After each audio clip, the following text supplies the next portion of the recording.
The stars looked different when you knew they were watching you. Captain Jake Morrison stood on the bridge of Terra's Voice and stared at the massive structure ahead. Nexus Prime stretched across space like a metal city, its towers and domes glowing with lights from a dozen different alien races. Each section belonged to one of the elder species, the ancient civilizations that had ruled the galaxy for 50,000 years. Jake had been to Nexus Prime before, but never like this. Never with such urgency in the message that brought him here.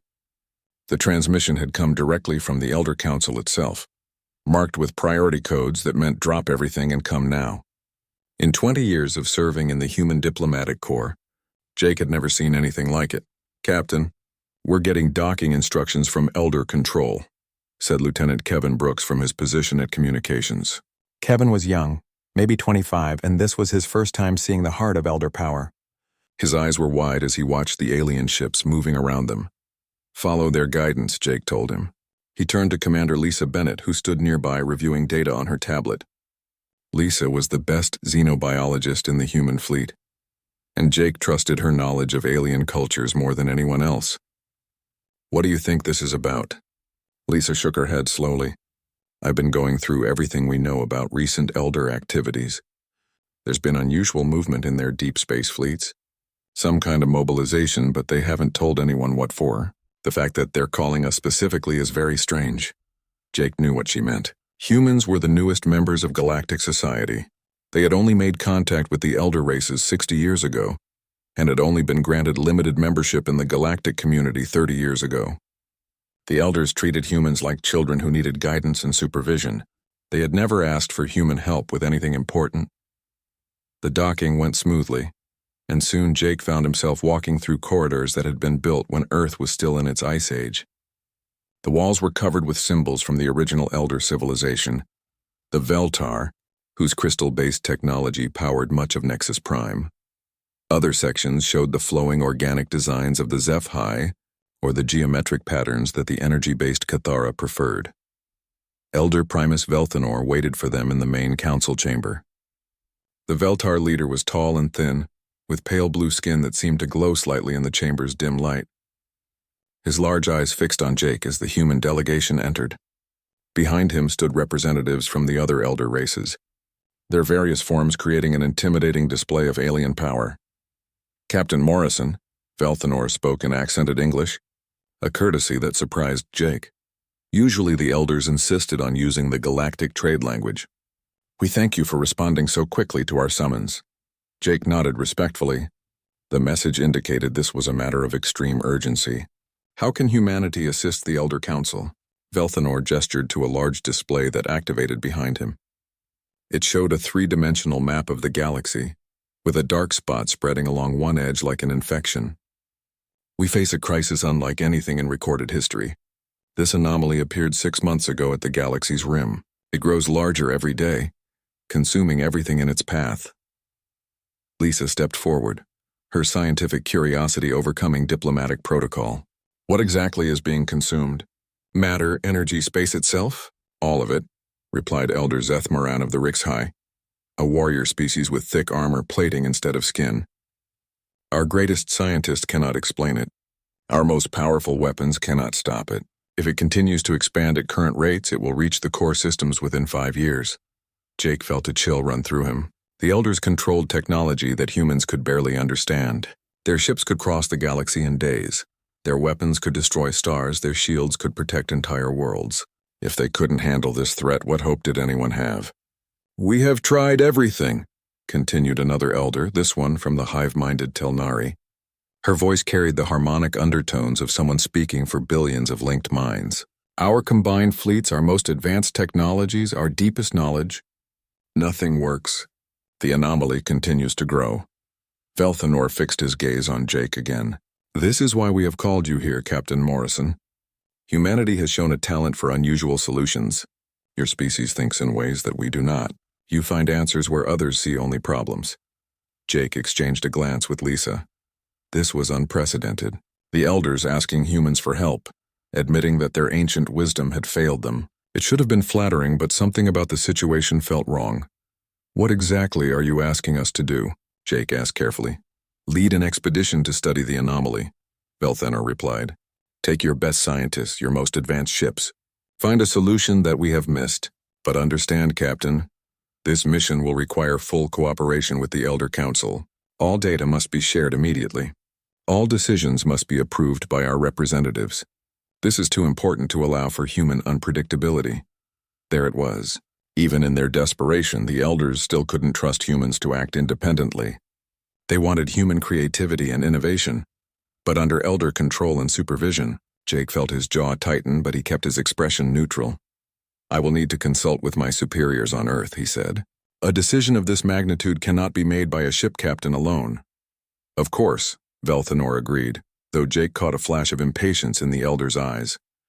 But please understand the urgency.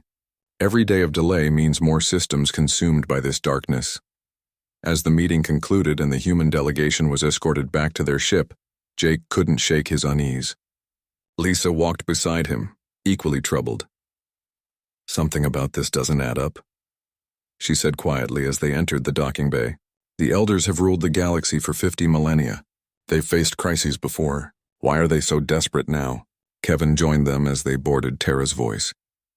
Captain, I monitored Elder communications during the meeting. There's a lot of encrypted chatter between their ships. More than you'd expect for a simple diplomatic meeting. Jake nodded grimly. Set course for Earth, maximum speed. We need to get home and figure out what the Elders aren't telling us. As Terra's voice pulled away from Nexus Prime, Jake stared back at the massive station. The Elders claimed to be seeking human help, but their demands for control suggested they still saw humans as useful tools rather than true partners. Whatever this crisis was, Jake had the growing feeling that humanity was walking into something much more complicated than a simple rescue mission. The stars looked different when you knew they were watching you, and Jake couldn't shake the feeling that the Elders were hiding something important behind their desperate plea for help. The emergency session of the Human Space Council met in the underground chambers beneath Geneva, where Earth's most important decisions had been made for the past century. Admiral Patricia Hayes sat at the head of the long table, her weathered face showing the strain of 3 days without sleep. Around her sat the representatives of humanity's far-flung colonies and the leaders of the space fleet. Dr. Alexander Kane stood at the main display, his wild gray hair reflecting his excitement as he presented his analysis of the Elder data. Alex had spent his entire career studying alien technology, trying to understand how civilizations that were already ancient when humans learned to make fire had developed such incredible capabilities.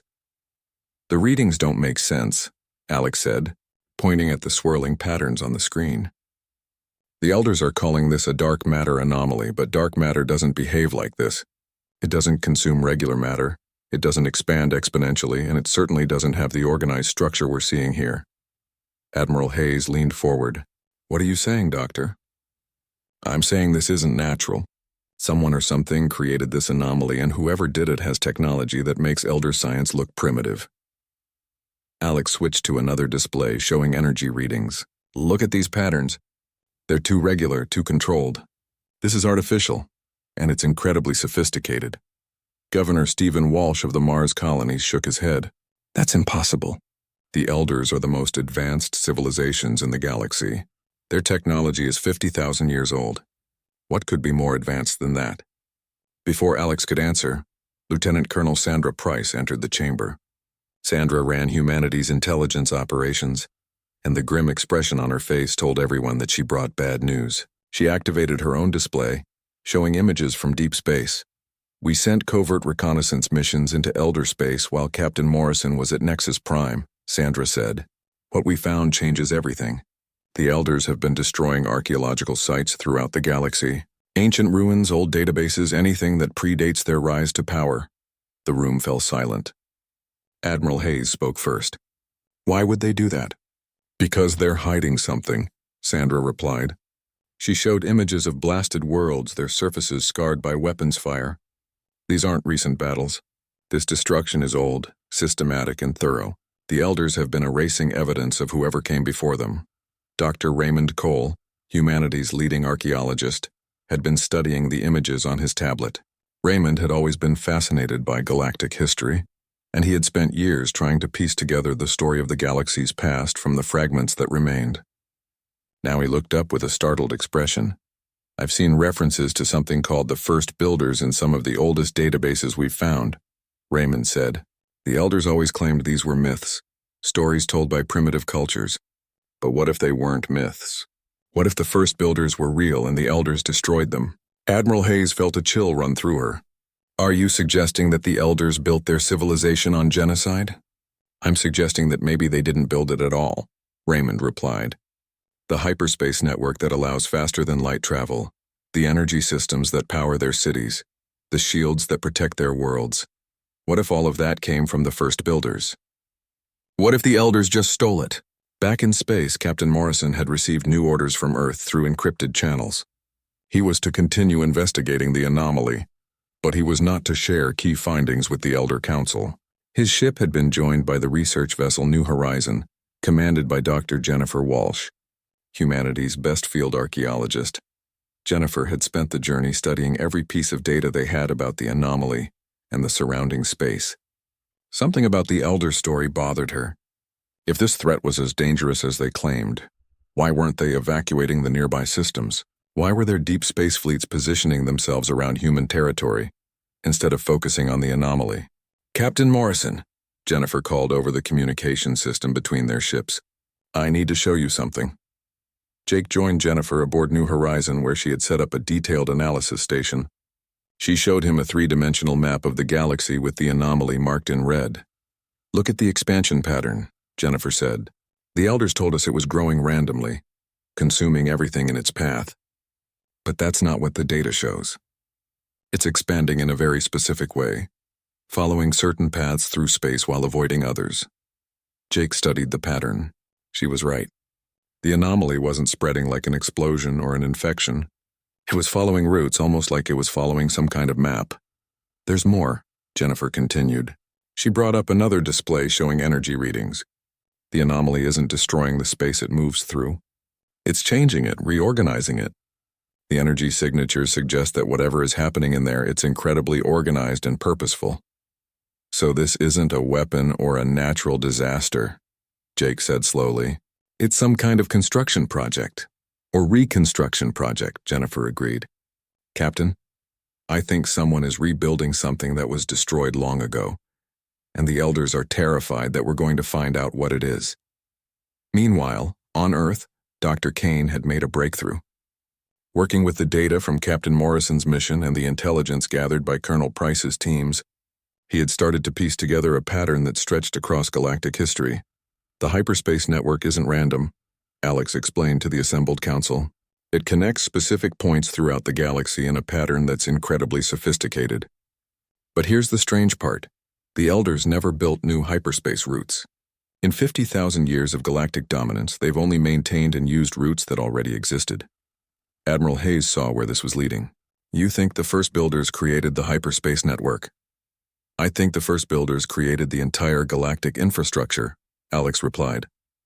The hyperspace routes, the energy distribution systems, the communication networks, all of it. The elders didn't inherit this technology, they conquered it. And now something is activating systems that have been dormant for millions of years. Governor Diana Foster of the Europa settlements raised a troubling question. If that's true, then what happened to the First Builders? Did the elders destroy them all? Maybe, Raymond said. Or maybe some of them survived and they're finally coming back. The implications were staggering. If the elders had built their entire civilization on stolen technology and hidden genocide, then everything humanity thought they knew about galactic politics was wrong. The ancient, wise rulers who claimed to guide younger races toward enlightenment were actually conquerors who had spent 50 millennia covering up their crimes. Captain Morrison received the Council's preliminary findings through encrypted transmission. While his ships approached the edge of the anomaly, the dark space ahead didn't look threatening anymore. It looked like a door opening after being locked for countless ages. Commander Bennett, Jake called to his science officer, I want you to prepare for close-range scans of the anomaly, but keep our findings off the official channels. Something tells me we're about to discover things the elders really don't want us to know. Lisa nodded grimly. As Tara's voice and New Horizon moved closer to the expanding darkness, she couldn't shake the feeling that they were about to uncover secrets that would change everything humanity thought they knew about their place in the galaxy. The elders had asked for human help. But Jake was beginning to suspect that what they really wanted was to make sure humans never learned the truth about what was really happening in the dark space ahead. Commander Lisa Bennett felt her breath catch as the research vessel Endeavour crossed into the anomaly. The darkness outside the viewports wasn't empty space, it was something else entirely. Patterns of light moved through it like circuit pathways, and the ship's instruments showed readings that shouldn't have been possible. "The space itself is different in here," reported engineer Marcus Johnson from his station. Marcus had worked with experimental physics for 15 years, but nothing had prepared him for what they were seeing. "It's like someone rewrote the basic rules of how matter and energy interact." Pilot Amy Clark kept the ship steady as they moved deeper into the transformed space. Amy had flown through every kind of dangerous situation imaginable, from solar storms to asteroid fields. But this was unlike anything she had experienced. The ship moved smoothly, almost as if the space around them was guiding their passage. "I'm getting some kind of signal," Lisa announced from her science station. "It's not coming from any specific direction. It's like the space itself is trying to communicate with us." The signal resolved into patterns that gradually became understandable. Not words exactly, but concepts that appeared directly in their minds. "Welcome." Finally. So long waiting. The thoughts came with a sense of vast patience and gentle relief. "This is Commander Bennett of the human vessel Endeavour." Lisa spoke aloud, hoping whatever was communicating with them could understand. "Can you tell us what this place is?" The response came as a flood of images and concepts. A galaxy filled with countless civilizations working together in harmony. Technology used not for conquest but for creation and exploration. Worlds transformed into gardens. Species lifted from primitive conditions to become partners in a vast community of minds. Then came darker images. The arrival of the 12 races that would become the Elders. Their hunger for power and control. War spreading across the galaxy as they seized the peaceful civilization's technology and turned it toward domination. The systematic destruction of the first builders and the suppression of any records that might reveal the truth. "You are the first builders," Lisa said, understanding flooding through her. "Not all destroyed," came the response. "Some survived in hidden places in transformed space and the spaces between spaces, waiting for someone worthy to find us, waiting for someone who might choose differently than those who came before." A form began to materialize in the center of Endeavour's bridge. It was humanoid but seemed to be made of flowing light and energy. When it spoke, its voice carried the weight of millions of years. "I am Keeper," it said. "I am the last guardian of what was and the first herald of what might be again. Your species was not expected, but you have shown promise. You think differently than those who destroyed us." Lisa stepped forward cautiously. "The Elders are afraid of you. They think you're trying to destroy the galaxy."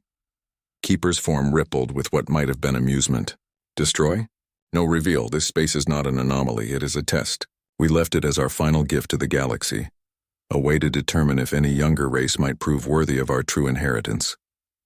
Marcus looked up from his instruments. The readings show massive technological systems throughout this space. Construction on a scale that dwarfs anything the Elders have built. "The Elders built nothing," Keeper replied. "They took what we created and claimed it as their own. The hyperspace network, the energy distribution systems, the very foundations of galactic civilization, all of it came from us, but they used it for control instead of freedom, for domination instead of cooperation."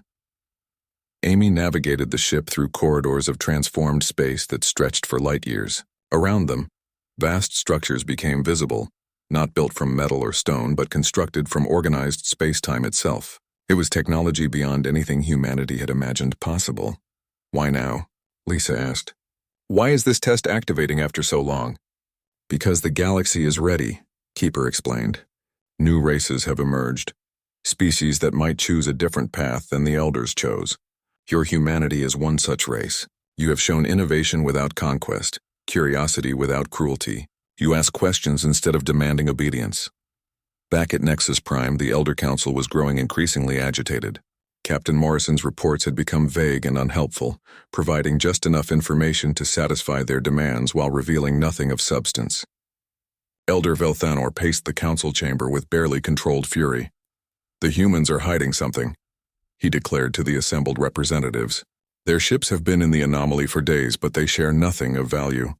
Elder Zethmoran's warrior instincts were on full alert. "Perhaps it is time to remind them of their place in the galactic order." A show of force might encourage more cooperation. The Telnari Collective has attempted to probe their minds, added the hive mind representative, but the humans have developed some form of mental shielding. They are more independent than we realized. Elder Nisanda of the energy-based Cathara flickered with annoyance. Independence is dangerous in younger races. It leads to unpredictable behavior and challenges to proper authority. Velthanor made his decision. Send word to the human fleet. They have 72 hours to provide complete data on everything they have discovered in the anomaly, or they will face immediate consequences. Meanwhile, aboard Endeavor, Keeper was showing Lisa and her team the true scope of First Builder technology. The space around them had become a vast library of knowledge, with information stored in the quantum structure of space itself. Everything we learned in 10 million years of galactic civilization is here, Keeper explained. Technology that could end scarcity throughout the galaxy. Healing techniques that could eliminate disease and extend life indefinitely. Transportation methods that could reach other galaxies. Communication systems that could unite all conscious minds in voluntary cooperation. Why give this to us? Lisa asked. Why not keep it hidden until the elders are gone? Because that would make us no better than they are, Keeper replied. We will not impose our will on the galaxy, even for good purposes. The choice must be made freely by each race. Some will choose the path of the elders, seeking power and control. Others might choose our path, seeking cooperation and growth. The test reveals which choice each species will make when given the opportunity. Dr. Kane, working with the data transmitted from Endeavor through quantum channels that the elders couldn't intercept, made rapid progress in understanding First Builder science. The implications were staggering. Humanity could become completely self-sufficient, no longer dependent on elder-controlled trade routes or technology. More importantly, they could help other younger races achieve the same independence. On Earth, Admiral Hayes called an emergency session of the Space Council. The Elder ultimatum had arrived, demanding complete disclosure of all human discoveries within 72 hours, or face galactic isolation and economic blockade. They're not asking for our help, Admiral Hayes said grimly. They're demanding our submission. They want us to hand over First Builder technology so they can control it, like they've controlled everything else for 50,000 years. Governor Walsh raised the obvious concern. If we refuse, they'll cut us off from galactic society. No trade, no diplomacy, no access to the hyperspace network. Actually, Dr. Kane said with a slight smile, that might not be as big a problem as we thought. The First Builder archives contain complete specifications for hyperspace technology. We could build our own network, one that the elders couldn't control or shut down. The room fell silent as the implications sank in. Humanity could walk away from the elder system entirely, taking with them technology that would make them equals to civilizations that had ruled the galaxy for 50 millennia. Captain Morrison received Earth's decision through encrypted channels. Humanity would not surrender First Builder technology to the elders. Instead, they would make their own choice about how to use the knowledge they had discovered. As Endeavor prepared to return to human space carrying the greatest treasure in galactic history, Lisa looked back at the transformed space where Keeper waited. The First Builder had given them the ultimate gift, the freedom to choose their own path without interference from ancient powers who claimed to know better. The test was almost complete, and humanity was about to discover what it really meant to be free. The 72-hour deadline arrived with the precision of galactic clockwork. Elder Primus Velthanor stood in the main communication chamber of Nexus Prime, surrounded by holographic displays showing the positions of Elder fleets throughout the galaxy. Behind him, the other Elder representatives waited in tense silence. Open a channel to the human homeworld, Velthanor commanded. The massive display activated, showing the emergency session of the Human Space Council in Geneva. Admiral Patricia Hayes sat at the head of the table, her expression calm but determined. Around her sat the governors of humanity's colonies and the leaders of the space fleet. Admiral Hayes, Velthanor began, his voice carrying the authority of 50,000 years of galactic dominance. The deadline has expired. Have you prepared the complete data files on your discoveries in the anomaly? Admiral Hayes met his gaze steadily. We have indeed made our decision, Elder Primus, but it is not the decision you expect. She stood slowly, and every human in the chamber rose with her. The simple gesture carried more weight than any elaborate ceremony could have. Humanity formally withdraws from the Galactic Elder Council, Admiral Hayes declared. We will no longer seek your approval for our actions, no longer abide by your regulations, and no longer pretend that 50,000 years of stagnation represents wisdom. The silence that followed was deafening. In the history of the Elder Council, no member race had ever voluntarily withdrawn. Species were admitted to the galactic community through Elder approval, and they remained under Elder guidance until the Elders decided otherwise. Elder Zethmoran was the first to find his voice. You cannot simply leave galactic society, Admiral. The consequences will be severe. Trade embargo, diplomatic isolation, restriction from hyperspace routes. Your colonies will be cut off from each other and from Earth. Governor Stephen Walsh of Mars stepped forward. We have considered those consequences, Elder Zethmoran. We have also considered the consequences of remaining under a system that treats us as children, despite our contributions to galactic civilization. This is madness. Elder Nisanda flickered with agitation. Younger races require guidance. Without Elder oversight, you will make mistakes that could threaten the entire galaxy. Dr. Alexander Kane activated his own display, showing detailed scans of First Builder technology. With respect, Elder Nisanda, your guidance has been based on stolen technology and hidden genocide. We have learned the truth about the First Builders and what really happened to them. The Elder representatives exchanged alarmed glances. This was their greatest fear, that the younger races would discover the foundation of lies upon which galactic civilization rested. Admiral Hayes continued her address. Humanity chooses freedom over security, growth over stagnation, cooperation over domination. We will build our own path among the stars, and we will welcome any species that wishes to join us in that endeavor. The transmission ended, leaving the Elder Council in chaos. For the first time in millennia, their authority had been directly challenged by a member race that chose to walk away rather than submit.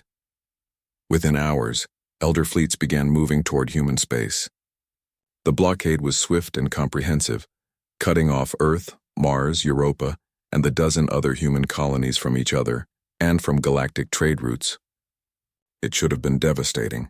Instead, it lasted exactly 6 days before becoming irrelevant. Dr. Kane worked around the clock with the First Builder archives that Keeper had provided. The technology was incredibly advanced but surprisingly intuitive, as if it had been designed to be understood and used by any species that approached it with the right intentions. The hyperspace principle is completely different from what the Elders use, Kane explained to a gathering of human scientists and engineers. Their system requires massive installations and huge amounts of energy. The First Builder approach is elegant, efficient, and can be scaled down to individual ships. Within 48 hours, human engineers had constructed the first prototype hyperspace drive based on First Builder designs. It was smaller than a car engine but more powerful than the massive drives that powered Elder dreadnoughts. Captain Morrison took the upgraded Terra's voice on its first test flight, jumping instantly from Earth to Alpha Centauri without using any Elder infrastructure. The implications were staggering. Humanity no longer needed Elder permission to travel between stars. But the transportation breakthrough was only the beginning. First Builder technology addressed every aspect of civilization, matter conversion systems that could transform any element into any other, making resource scarcity obsolete, energy generation techniques that tapped directly into quantum fluctuations, providing unlimited clean power, healing technology that could repair any damage to living tissue, effectively ending disease and dramatically extending lifespan. Most importantly, the archives contained communication systems that could reach any point in the galaxy instantly, without using Elder-controlled networks. Commander Lisa Bennett, now serving as humanity's first ambassador to other non-Elder species, began making contact with races throughout the galaxy. The response was immediate and overwhelming. The Kreshta were an insect-like species that had been kept isolated in a single star system for centuries, told by the Elders that they were too primitive for broader contact. When Lisa showed them that faster-than-light travel was possible for any species, they embraced the opportunity for freedom with enthusiastic clicking and buzzing. The aquatic Murthani had been forced to trade their artistic creations for basic technology, kept dependent on Elder generosity for their survival. When they learned they could achieve technological independence, Their songs of joy could be heard across their homeworld's oceans. The energy-based Lumen had been told that their non-physical nature made them unsuitable for full galactic citizenship. When Lisa demonstrated that First Builder communication systems could interface directly with energy-based consciousness, they blazed with excitement at finally being treated as equals. Within months, the Free Worlds Coalition was born. Unlike the Elder Council's rigid hierarchy, it was a true partnership of equals. Each member species retained complete sovereignty over their internal affairs, while sharing knowledge and resources freely. Decisions were made by consensus rather than decree, and no single species claimed authority over the others. The coalition's growth was explosive. Species that had been isolated for millennia suddenly found themselves part of a vast community of minds working together toward common goals. Worlds that had struggled with scarcity became self-sufficient overnight. Races that had been enemies under elder manipulation discovered they could cooperate when their basic needs were met. The elders watched their carefully constructed system collapse with growing panic. Their trade networks emptied as member species achieved independence. Their political influence evaporated as younger races realized they had alternatives. Their military dominance became meaningless when potential enemies could simply move beyond their reach. Elder Primus Velthanor made one last desperate attempt at negotiation. He requested a meeting with human leadership, hoping to find some way to bring humanity back into the galactic fold before their example inspired complete rebellion. The meeting took place on a neutral space station in unclaimed territory. Velthanor arrived with a delegation representing all 12 elder species, expecting to face Admiral Hayes and the human leadership. Instead, he found Admiral Morrison waiting for him. Jake had been promoted to command the Free World's fleet, and his quiet confidence spoke of a man who no longer feared elder displeasure. Admiral Morrison, Velthanor began carefully. Surely we can find a solution that benefits everyone. The Galactic Order has maintained peace for 50,000 years. Why destroy something that works? Jake considered the question seriously before answering. Because it doesn't work, Elder Primus. It only works for the elders. You built your peace on the bones of the first builders and maintained it by keeping everyone else dependent and isolated. We can offer humanity equal status on the council, Velthanor said desperately. Full voting rights, representation in all decisions, access to our most advanced technologies. You're missing the point, Jake replied gently. We're not interested in reforming your system. We've moved beyond it entirely. The meeting ended with no agreement, no compromise, no return to the old ways. Humanity had made their choice, and they were building something entirely new. The elders returned to their ancient stations, still arguing among themselves about protocols and precedents, while the galaxy's younger races explored new frontiers where old hierarchies held no power. 2 years had passed since humanity walked away from the Elder Council, and the galaxy looked completely different. Admiral Jake Morrison stood on the observation deck of New Horizons, the first space station built entirely with First Builder technology. Through the transparent walls, he could see ships from dozens of species coming and going, their crews working together on projects that would have been impossible under Elder rule. The Free Worlds Coalition had grown beyond anyone's wildest expectations. What had started as a handful of rebellious species had become a thriving community of over 200 civilizations. Each brought their own knowledge, culture, and perspective to the collective effort of building something better than what came before. Dr. Jennifer Walsh approached Jake with her latest report.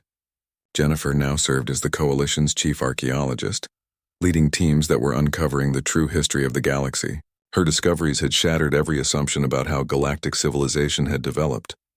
We've found 17 more First Builder archive sites, Jennifer announced. Each one contains complete technological databases and historical records. The picture that's emerging is incredible, Jake. The galaxy was once home to millions of cooperative civilizations, all working together to explore and create. Jake looked out at the bustling activity around New Horizons. Ships from the crystalline Velnati were docked next to vessels from the gaseous Othmari. Engineers from a dozen species worked side by side on projects that combined the best knowledge from each culture. It was exactly what the first builders had envisioned millions of years ago. Any word from the Keeper? Jake asked. Jennifer smiled. He visited the archive site on Zirion last week. He says he's pleased with our progress but reminds us that this is still just the beginning. The first builders left instructions for reaching other galaxies when we're ready. The transformation hadn't been limited to technology.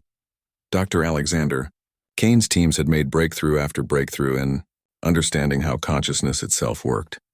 The first builders hadn't just been advanced engineers. They had been philosophers and artists who understood that true progress came from the development of mind and spirit as well as science, and technology commander Lisa Bennett had been working with representatives from hundreds of species to develop new forms of government and social organization. The old model of dominant species ruling over subordinate ones had been replaced by networks of cooperation where each civilization contributed according to its strengths and received support for its needs. The most amazing thing, Lisa reported during her weekly briefing to the Coalition Council, is how quickly species adapt once they're freed from artificial scarcity and competition. The Kreshta have become incredible artists, now that they don't have to spend all their time worrying about basic survival. The Murthani have developed new forms of mathematics that make our old systems look primitive. Back on Earth, President Victoria Miller was preparing for her historic address to the planet. Today marked the second anniversary of humanity's withdrawal from the Elder Council, and the results spoke for themselves. Earth's population was healthier, more prosperous, and more unified than ever before. The elimination of scarcity through first builder technology had ended most forms of conflict and allowed human creativity to flourish in ways never before possible. My fellow humans, President Miller began her broadcast. 2 years ago, we made a choice that seemed risky and uncertain. Today we can see that it was the best decision in human history. We chose freedom over security, cooperation over domination, and growth over stagnation. The broadcast was transmitted throughout Coalition space, reaching billions of beings from hundreds of species. For many of them, it had become an annual celebration of the day the galaxy began to change. We have learned that true strength comes not from controlling others, but from empowering them, not from hoarding knowledge, but from sharing it freely, not from building walls, but from building bridges between the stars. Meanwhile, in the old sectors of Elder Space, a very different scene was playing out. Nexus Prime, once the center of galactic power, was now largely empty. Most of the younger species had joined the Coalition, leaving the Elders to govern over increasingly smaller territories. Elder Primus Velthanor sat alone in the council chamber that had once hosted representatives from thousands of worlds. Now only the 12 original Elder species remained, and even some of their own younger generations were questioning the old ways. The reports from Elder Intelligence Services painted a grim picture. Coalition technology continued to advance at an incredible pace, combining first builder knowledge with fresh perspectives from dozens of species. Their exploration ships had reached the edge of the galaxy and were preparing expeditions to neighboring star systems. Most troubling of all, they seemed genuinely happy. Perhaps, suggested Elder Nisanda during one of their increasingly rare meetings, we should consider joining this coalition. Our knowledge and experience could be valuable to them. Never, Velthanor replied firmly. We are the rightful rulers of this galaxy. If the younger races cannot see that, then they will learn through experience why Elder guidance is necessary. But even as he spoke, Velthanor knew his words rang hollow. The younger races weren't struggling without Elder guidance, they were thriving. They had solved problems that the Elders had considered unsolvable, achieved cooperation that the Elders had thought impossible, and created prosperity that the Elders had never imagined. Back aboard New Horizons, Jake received a visitor he hadn't expected. The Keeper materialized in his office, the first builder's energy form shimmering with what seemed like satisfaction. It is time for my final duty, the Keeper announced. The test is complete. Your species and your allies have proven worthy of our legacy. Jake felt a sense of loss at the Keeper's words. The ancient being had become a friend and mentor to humanity during their transition to independence. You're leaving us? My purpose was to guard the knowledge until someone worthy could be found to carry it forward, the Keeper explained. That task is complete. The galaxy has new guardians now, beings who will use the knowledge wisely and share it freely. The Keeper's form began to fade, but his voice remained clear. Remember, Admiral Morrison, true power is not the ability to control others. True power is the ability to help others control themselves. The first builders learned this lesson too late to save themselves, but you have learned it in time to save the galaxy. As the Keeper vanished for the final time, Jake felt the weight of responsibility settle on his shoulders. Humanity and their allies were now the inheritors of the greatest civilization in galactic history, but more importantly, they were the ones who would decide what to do with that inheritance. The answer had already become clear through their actions. They would do what the first builders had originally intended: share knowledge freely, cooperate rather than compete, and explore the universe together rather than fight over pieces of it. Months passed, and the first coalition expedition ships began their journey to nearby galaxies. They carried with them not weapons of conquest but tools of cooperation. First contact protocols that emphasized respect and mutual benefit rather than dominance. Technologies that could lift any civilization from scarcity to abundance. Most importantly, they carried the hard-won wisdom that true strength came from empowering others rather than controlling them. The elder species remained in their original territories, gradually adapting to a galaxy where they were no longer the dominant power. Some, particularly among their younger generations, began to embrace the coalition's principles. Others clung to the old ways, governing over ever-shrinking domains while the rest of the galaxy moved forward without them. On Earth, children learned about the day humanity walked away from the Elder Council, not as a moment of rebellion, but as a moment of maturation. The day when humanity stopped asking for permission to grow and started taking responsibility for their own future. Admiral Morrison, now elderly but still sharp, often stood on the observation decks of coalition ships and watched the busy traffic of a truly free galaxy. Ships from hundreds of worlds, crews of dozens of species, all working together toward goals that none of them could have achieved alone. Humanity had walked away from the elders, leaving them in silence. In that silence, the elders finally understood what they had lost when they chose control over cooperation millions of years ago. But for humanity and their allies, the silence was filled with the sound of new worlds being born, new discoveries being made, and new friendships being forged among the stars. The galaxy remained vast and full of possibilities. The difference now was that those possibilities belonged to everyone willing to reach for them, rather than just to those who claimed the right to control them.